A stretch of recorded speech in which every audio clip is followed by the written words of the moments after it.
loving the fit. I'm loving the fit. How's the year been like for you? The year started very busy for me, but I love it. And it's more of like putting out more works, making sure people hear the music now and all of that. So I love how busy the year started. Okay, all right. And I'm sure you're going to get us into some of the things you've been up to. But let's start it off with how music started for you. For those that don't know the origin stories, when did you know that music was going to be your thing? Surprisingly, I didn't know right after SHS, right after, there's a period where you stay at home whilst you're waiting for your results and da-da-da. So I was like, I'm staying at home, I'm not doing anything. Let me just go to the studio and see what's up over there. Okay. I went to the studio, started recording, but I still wasn't sure. I was just like, let me try something.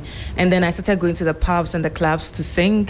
And I was still not sure. Eesh. That's the thing. Because I was singing, people were saying, oh, I love your voice, I love what you do. But I wasn't really sure until I released, I think, my first official song that featured Jupiter. Oh. And I was like, okay. I think there's something there. Yeah, I mean, people are already paying me for what I do, so let me just go ahead with it. So I think that's when it really got to my head that this is what you're doing, Yeah. And how did your support system take it when you said, you know what, I think showbiz is where is that? Ooh, they loved it. Okay. They loved it because I think I've never really showed any interest in anything that much because I'm more of like an introvert. I keep to myself. So when I started coming out, oh, mommy, this is what I really want to do, or this is what I really want to do, like, okay, that's interesting. Okay. Let's go ahead. Let's try and see how it goes. Yeah. Now, how did the industry receive you? They were very welcoming. They were very intrigued because, I came out from Black Avenue Music, my old label by then. So they were like, oh, okay, what does Black Avenue Music have for us now? Because they used to have some people that were on that had left and was like, oh, let's see what Black Avenue Music has. So they were intrigued. They wanted to see where this was going to. Was Black Avenue your first introduction into the music scene proper?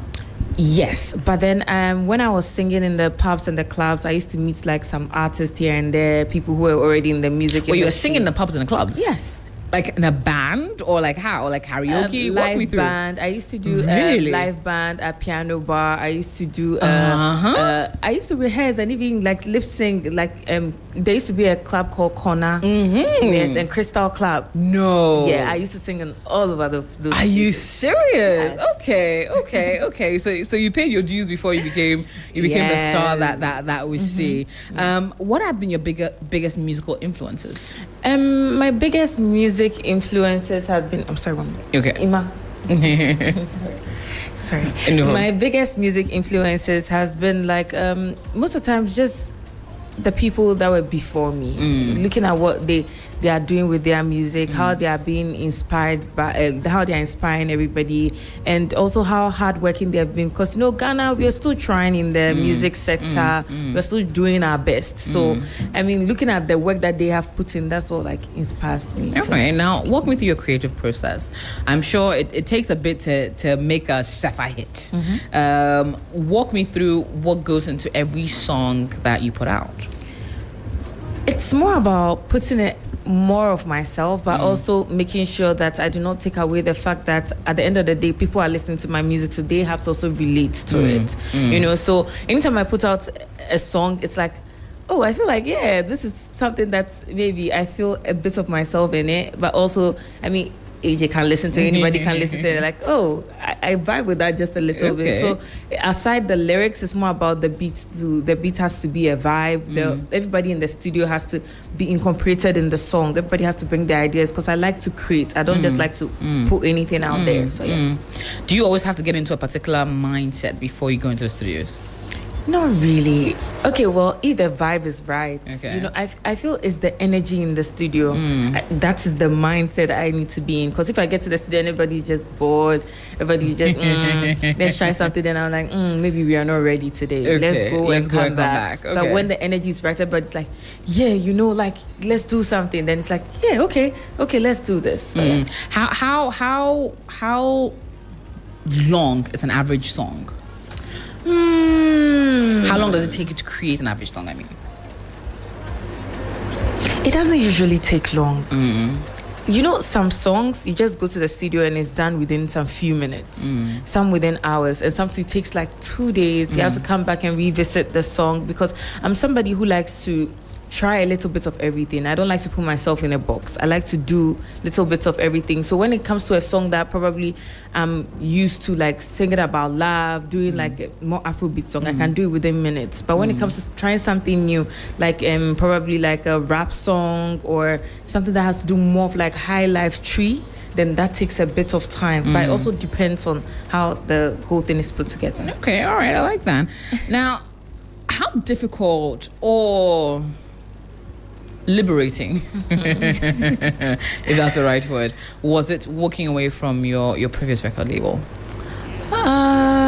It was difficult because I Black Avenue Music is still like it's still like a family to me. It introduced me into the music scene. I was very young when I joined the label, so it's all I knew at that point in time. So it's more of like, I always say that it feels like leaving your parents' house for the first time. For the first time, you'll be like, oh my goodness, I'm scared. How am I going to find my feet? How am I going to pay my light bill? How am I going to pay my rent and all of that? But when you come out and then you put your feet in the mud, 1 2 1 2, you're like, okay, I'm getting a hold of this. I think we can figure this out. Exactly. Yeah. I think, well, you might fall, but then you stand up again and you try again. So it was, I won't say it wasn't difficult, but I will also say that it hasn't been a learning process for me. Yeah. So it has been very liberating, actually. I like that.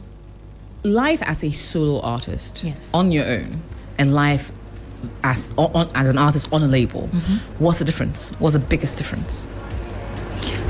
I think the biggest difference is having that whole like machine behind you, because when you're under a label in Ghana, it's like, oh, there's a big machine behind you that anywhere you go, oh, Black Avenue Music, that sort of thing. But being I always say that I'm grateful to Black Avenue Music because they gave me the opportunity to learn a lot of things under them and equip me with a lot of things that probably when you leave the label you can use it on your own time. So I learned a lot from them. I learned how to do most things by myself. So when I came out, it was more of like, and when I had come out, I was already like a household name. So it was like, oh, Sefa, now you're out. Okay.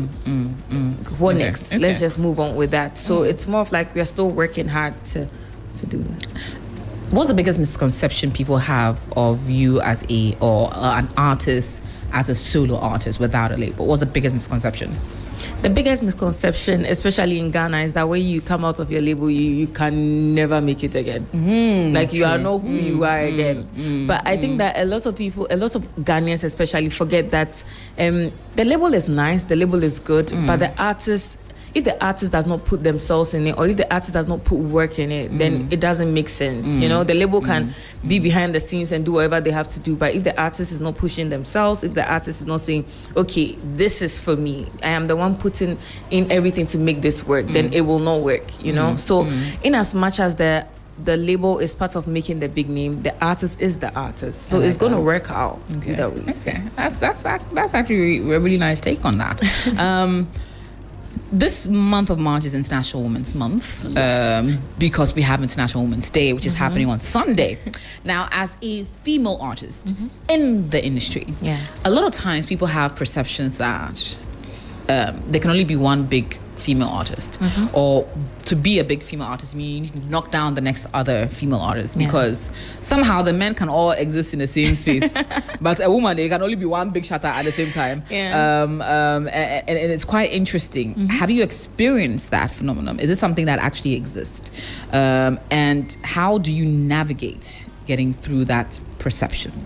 I think it's something I've heard before, but I don't really think it's true. Because, I mean, I don't know how to frame this. I think that pressure is coming from the fans or the listeners as compared to like the women in the industry, because the women in the industry, we don't see it like that. We just see it as, oh, we're all working hard to push our music, to put music out. And there's been instances where probably I'll have music in the system, Jackie has music in the system, Wendy has music in the system, we all have music in the system. So we should just push ourselves and not focus on, oh, when I was to see it doesn't work like that, because and we all do different things. We don't do the same kind of music. That's Maybe true. Somebody might put out something for the youth, somebody might put out a love song. Why can't we just consume everything as a whole instead of like trying to separate everybody?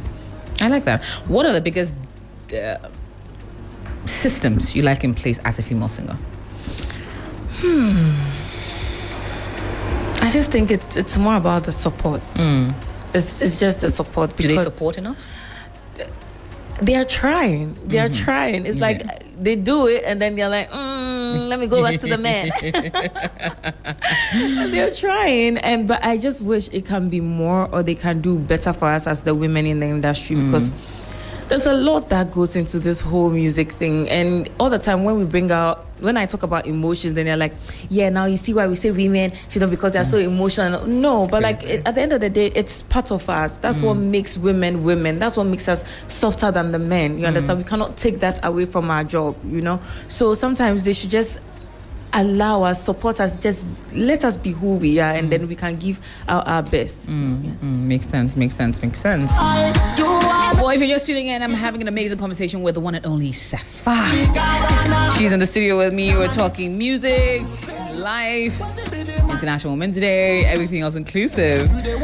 But if you could fix the industry, or one thing you could change or add to the industry that will benefit all female artists, what will that be? Putting you a bit on the spot there. I know. Benefit all female artists. So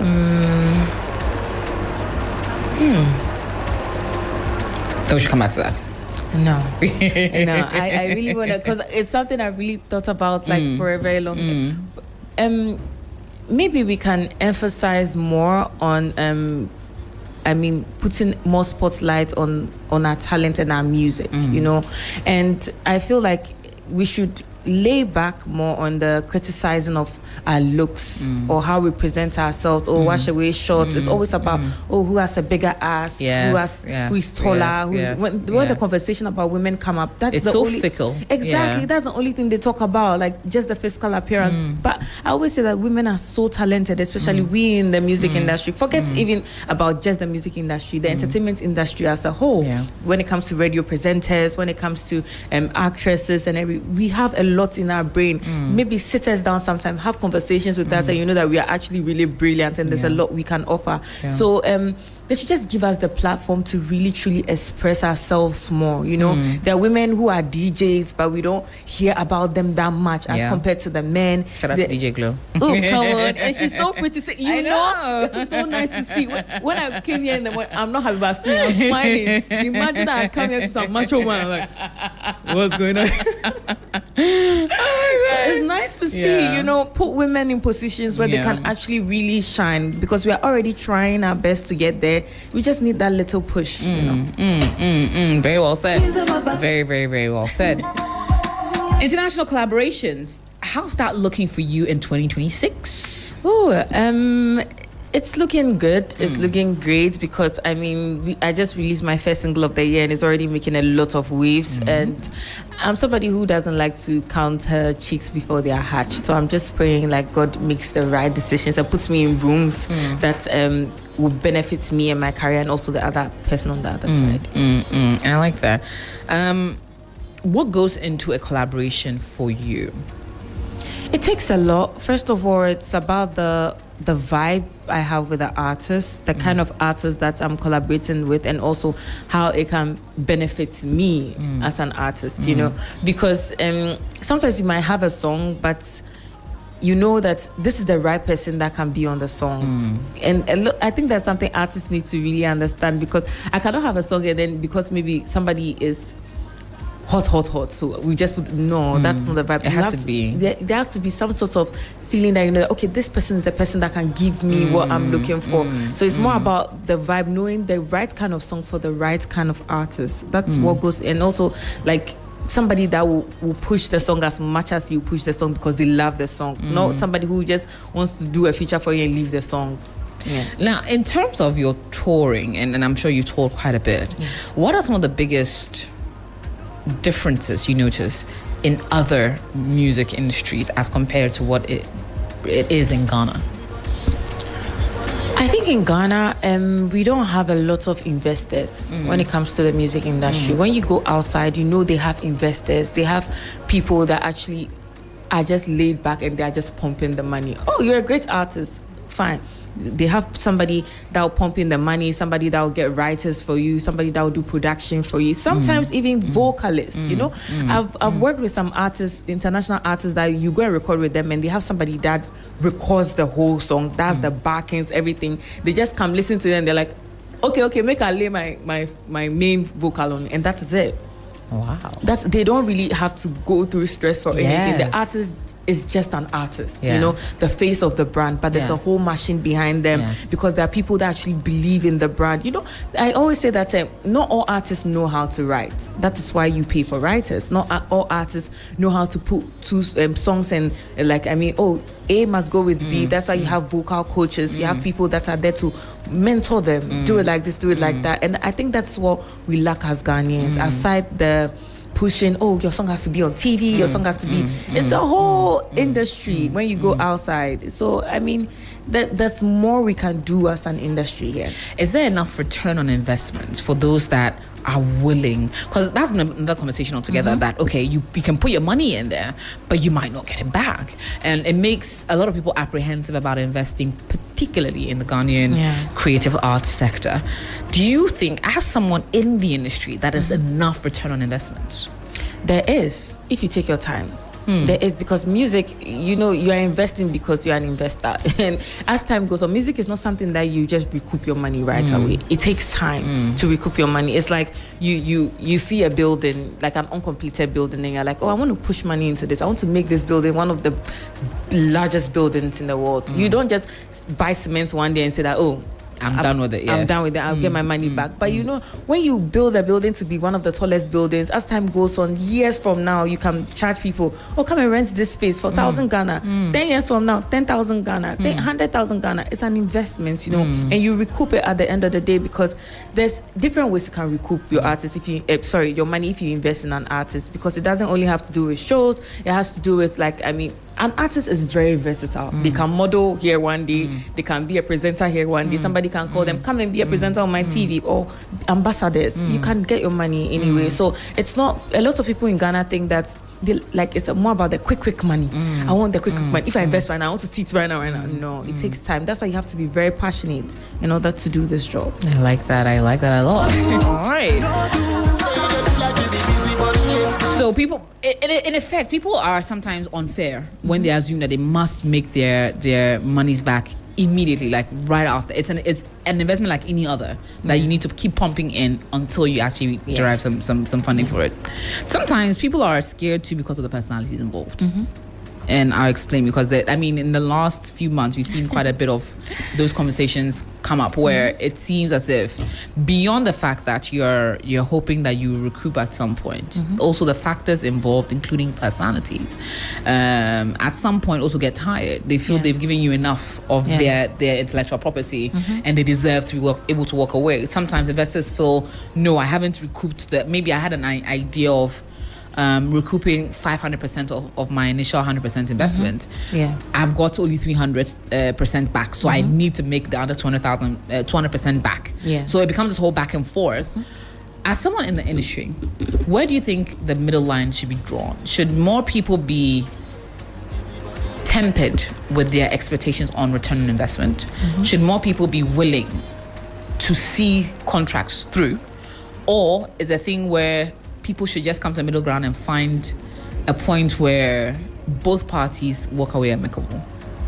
I feel like there's two things can be right at the same time, but it all boils down to communication. Right from the jump, if you communicate with this person, okay, AJ, I'm investing 1,000 cedis into you. At the end of the day, I should be able to make let's say 800 cedis from what we are doing. Then in my mind and in your mind, you know that, okay, probably I owe this label 800 cedis. I have to work to make it. So when I'm leaving, it's not like you are going without leaving all the debt on the books. Exactly, you understand. There has to be some sort of understanding, because when you just base everything on just signing contracts and just, I'm happy to just sign the contract and do what I have to do, then as time goes on, you sit back and realize, you may have done the wrong thing. And I'm even talking from experience because, I feel like, especially with artists, when you're joining the industry fresh, you're so much in a hurry to just put your music out. You want people to just hear you because you have a talent, you have to show the world. You don't take your time to go through the agreements, the contract that you signed. You don't really... I think that probably you might even go through it, but you do not really understand it to a point where it's like, I don't understand why the label is doing this because we are not thinking about 5 years from now, 10 years from now. We are just thinking about now. I want people to hear my music. When is my music dropping? Please, I don't even care about the money. Just put the music out there, and that's what goes against us sometimes. So we just need to understand each other better on both parties and really go through the contract, read it to understand, not just read it to just sign, read it to understand. Did you get a lawyer? Did you in the beginning, did you have lawyers going through your contracts? In the beginning, when I got my contract, I literally just sent it to my dad. My dad, he did a bit of law because of the kind of job he was doing. So I gave it, I was like, oh, daddy, can I sign this? He was like, okay, I'm gonna look there. I'm like, no, sign it, please sign it. And he was like, okay, this is what you want. You're starting first. Let's just do it, So it didn't really go through the process that now, if I'm going to sign a contract, that will go. Now I have people on standby, lawyers on standby. That I'm like, oh, please go through this. What do you think about it? Do you think it's right before I go through it? So we live and we learn from lots of things. Yeah, I like that, and thank you for being honest about it, because I think when these things happen, everyone forms holier than thou and says, no, we should all have, but it's actually quite different, because I was even looking back on myself, how many of my own contracts have been through a lawyer. I say, oh, me, at least I've learned small, so I have no, because you wouldn't preempt some of the things that can catch you on your blind side, while a legal representative can do that. But now coming to your performances. Recently you were on the stage at Kojenchi's book launch. I mean, and I'm sure he's someone whose music has also influenced in some shape or form. How did it feel like being on such a stage, singing to such a man? Was it a full circle moment for you? It was more than a full circle moment for me. Even right from the jump, when we had to go and do rehearsal and I heard he was coming to, like, I was like, he's coming here to watch me sing. Like, how do I even go about it? And Kojenchi is somebody that I love so much because his music has really shaped me. I've listened to his music when I was starting in the streets and everything. I used to sing his tracks all the time. So having him be like, oh, Sefa, I want you to come and do a tribute to me and also like sing my song. Okay, I'm going to coach you, do it like this, do it like that. And on the D-Day, he's like, oh, you deliver it perfectly. I love it. I'm like, I will not. My children, my grandchildren, my great-grandchildren have to hear they this. Must all see. Everybody must see this and they must hear this. Everybody has to know that this happened to me. And it means so much to me. I always say that he doesn't know what he's done for me, because the little girl in me is like, up to now, you just mentioned it and she's just the jump personality. And I was like, okay, so it took a bit of like speaking to and everything for me to finally say, okay, let me do it. Let me see where this goes. And I got into it. First of all, it's like the drama. Do I really want this? But then I when you put a lot of women in the same space, obviously you're gonna get drama. There will be drama. So but I love the whole experience. It brought out a new side of me that I thought I didn't even have. Like getting to relate to a lot of people at the same time, being able to say, oh, hi, smile all the time. Like, it's good. It's a good experience. Is this something you continue doing? I'll love to do it again. Okay. If it makes sense to me, I will do it again. It makes sense in every sense of the word. Yeah. If it makes sense to me, via schedule, via finance, via everywhere. In every corner. I'll do it again. Yeah, I'll do it again. Yeah. All right. Would you consider your own solo show where it would have cameras following you and your daily life and your activities? I will consider that because I already do bits and pieces of that. When I go for events and put it on social media and stuff like that, I don't know how I'm gonna take it like mentally with them following me 24/7. But then if it all boils down to something that I need to do, to elevate my brand or elevate how my whole persona looks, then maybe I might consider doing it. But that doesn't mean that it's 100%. Okay. Is acting something you'd consider 100%? Not 100%, maybe like 50%, 40%. Okay. So it's something that we can see you in soon. Probably. Okay. Again, okay, if the okay. everything is right and if the Okay. script is right, if the Right. feeling is right. Okay, yeah. all right. All right, so let's get quickly into our quick fire round. So, first thing that comes to your mind, yeah? Morning person or evening person? Evening person. Fufu Banku. Banco. Fame or fortune? Fortune. Live performance or studio recording? Live performances. Male friendship or female friendships? Male friendships. Yeah. Dream collabo or who would be your dream collabo, dead or alive? Kojo and Chi. I like it. Okay, hold on. If music was not your career now, what would you be doing? Real estate. Okay, all right. So, but would you still consider it as a hybrid with what you're doing? Yes. All right, okay. What's the one thing the world needs to know about Sefa? I'm very friendly and I have a lot more in my head than my looks. Okay, Yeah, I people love see that. me and they're like, oh, she's just pretty. Clock it. I'm smart. I love to read. Yeesh. Yeah, I'm very smart. So, yeah, sometimes have conversations with me. Don't just look at my body or my face. Yeah. I actually agree. Now, coming to Ghana Month, what does a month set aside celebrating Ghanaian culture mean to you? It means a lot to me because I feel like we as Ghana as a whole, we've always been preaching, Ghanaians are friendly, we are so welcoming, come to Ghana for your holidays and everything. But do people really understand our culture? Do they know what we are about as Ghanaians, aside us being friendly? Because everybody who is coming to Ghana, Jollof, Ghana, Jollof. I'm saying we have Banku, we have Fufu, we have Tozafi, we have a lot of things. Or they come in there and they're like, they're Kete dance, the one from Kumasi. Yeah, and stuff Adowa, I mean, we have Agbaja. When you go to Ghana, we have a lot of things. So it's good that we are educating people. The more we educate ourselves, we as the individuals can also educate people that are coming. So it's a very good initiative. Now, walk me through our first single of the year and what else we can expect in 2026. The first single of the year for me is titled Busybody featuring Stoneboy. It's already doing amazing and I love it so much that this is the first single of the year for me. We went all out on this song because we just really wanted to put the name back out there and also make people know that Sefa is still here, still bubbly, still friendly, and Stone brought his A game on this song. Of so course. please go enjoy it this year. A lot of amazing things for me. It has already started. Are we gonna have an EP or an album? Yes, I'm working towards Ish. it real soon. Yeah. I'll tell you first. Come on.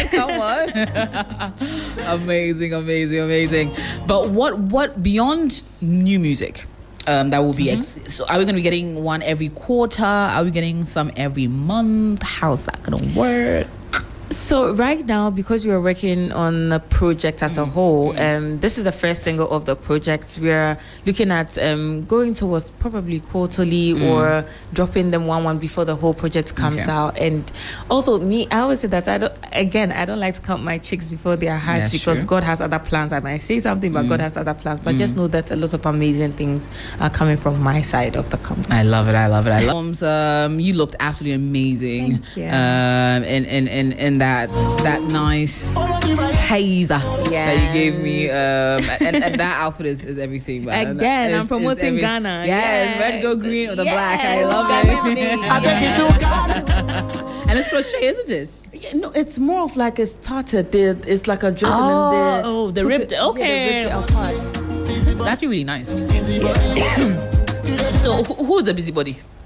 Everybody is a busybody, right? From the women to the men, everybody is a busybody because I think everybody wants their side to be heard, to be understood. You know, when it comes to relationships. So everybody is busybody. We love it. Well, on that note, we're gonna bring the conversation to an end. But Sefa, it's always a pleasure having you here. I wish you so much success Thank you. in 2026. I'm looking forward to even more exciting aspects and more music and more hits and everything else inclusive. Thank you so much. Final words from you before I let you go. First of all, I'd like to say a big thank you to you and your team for having me. I'm super grateful because the conversations are always very insightful over here. And I like it. Anytime I'm coming, I'm like, I need to sharpen my brain. I'm not coming throwing any rubbish here.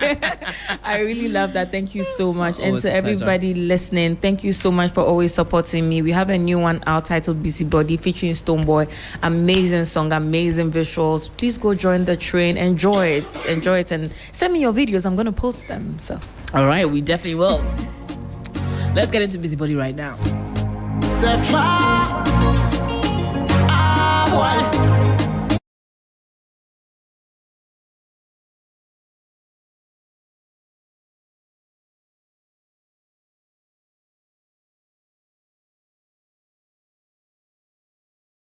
Hey, Busybody. Remind you about Ghana Month Expedition, 4 days. 3 regions, 19th to the 22nd of March, Eastern, Ashanti, Central.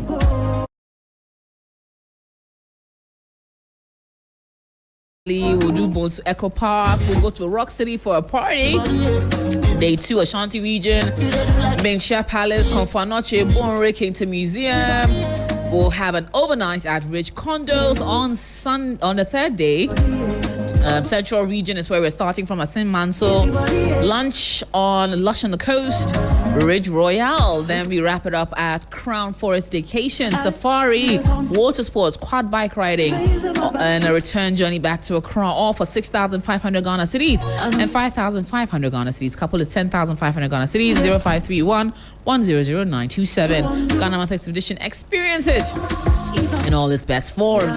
And don't forget, on Thursday the 5th, we're having the Ghana Village Pre-Independence Bazaar. More fun than you can ever ask for. The first 200 guests get free food from Kibo. Then we have the Korea Spa Experience, games, exhibitions, jam sessions. We're basically partying all the way into Independence Day. Join us at the Ghana Village behind, or in the TV3 premises at the Subway. What is located behind 3FM now is sponsored by Kivo, Ghana Tourism Development Corporation, First HR Hyde, Kantanka, and Ghana Publishing Company Limited, and supported by National Theatre, Ghana Museum, and Monuments. Gonna get back into this one to wrap us out. This is Sefa and Stoneboy with Busybody bringing a 3 Lounge to an end. My name is AJ Kwakosapon. Did this with DJ Glow, Janet Quason on production, and Sefa, my incredible guest, pass through. And enjoy the rest of your day and keep listening to 3FM.